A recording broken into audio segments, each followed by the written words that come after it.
Hi Tango dancer! In this video, we teach you a Sakada combination with not one, but two boleos. This is a great moment because we introduce you the idea of the concept of doing one movement, using one movement to create energy and dynamic for another moment. So basically we are going to use the energy and the power of the Sakada to use that free leg to create another shape, which is the boleo. And if Sakada and Boleos are words that you do not know yet, do not worry, stay with us. We are going to show you how to do it. So now we show you the movement.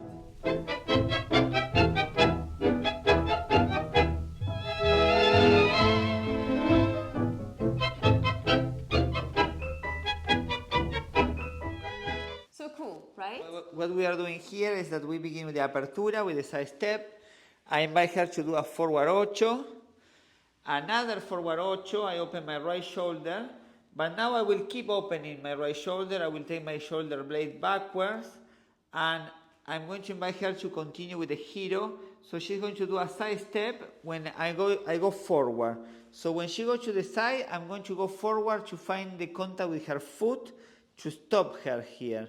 So it's very important to find the contact in a nice way with the side of your foot. Do not go with the toes, do not go back there.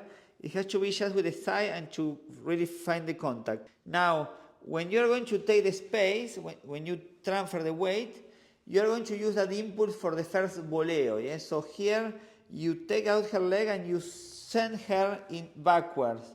So you can see her foot is parallel to me.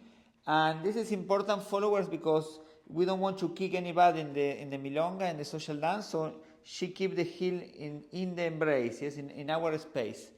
Now I'm going to pivot her in the other direction. I stay here. I pivot her back into a forward boleo. This with my center, I go around her axis to produce that boleo forward.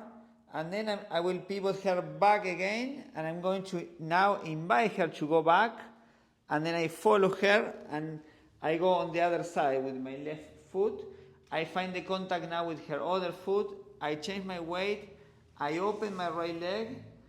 I invite her to cross my leg, and then we finish together with the forward ocho. Let's have a look from another angle. So we do the apertura, forward ocho,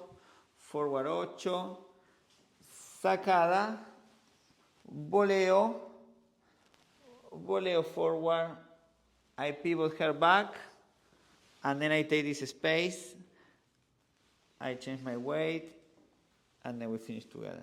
So now let's look at the steps for the followers. We start with the side step, we come forward with a forward ocho, and then another forward ocho. Here we take a side step. Remember, the center of the chest is always trying to look for the center of the chest of the leader. This is what is going to drive all of our movements. So I pivot here.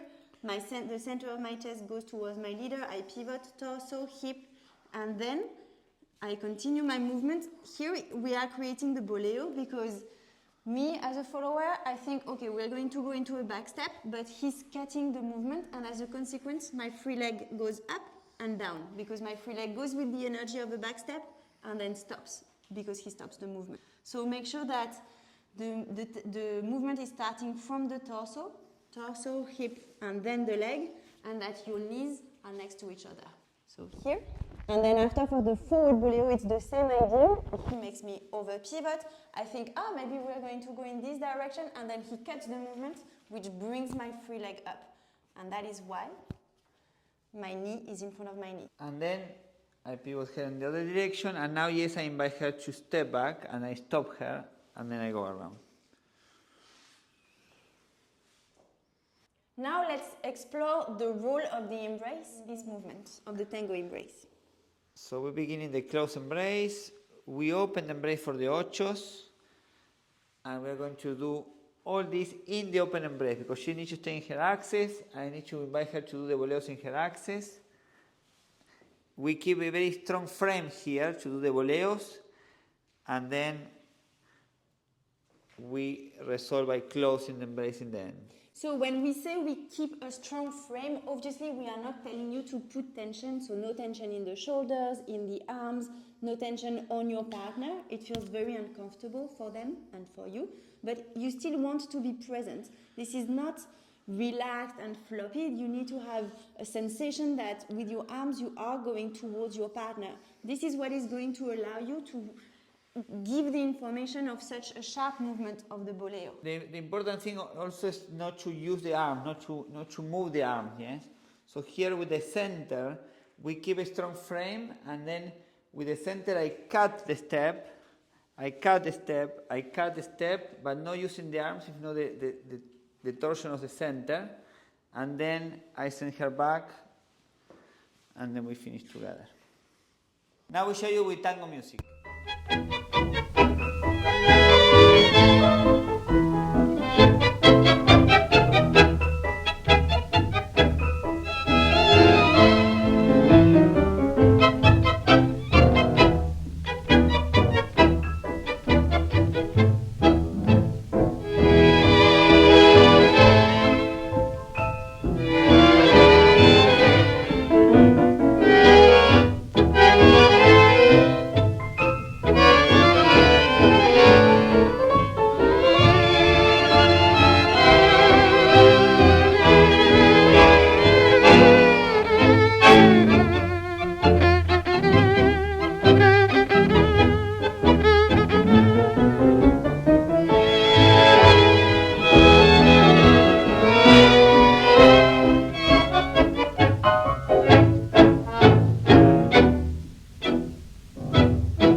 It works so well on the most rhythmic and energetic music, and you have this contrast between the Sacada and then the sharp Boleos, so that feels amazing. So this is very playful, yeah? When it's that lienzo, when it's this type of music, we can start playing with this type of movements.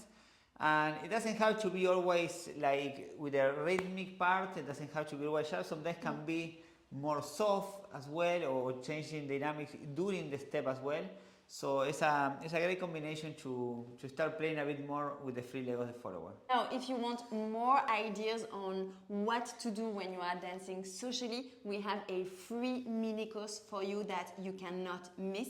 It has 10 easy steps for social dancing, and these steps are special for when the milonga is busy. We use them all the time when the milonga is crowded, so they are life-saving steps.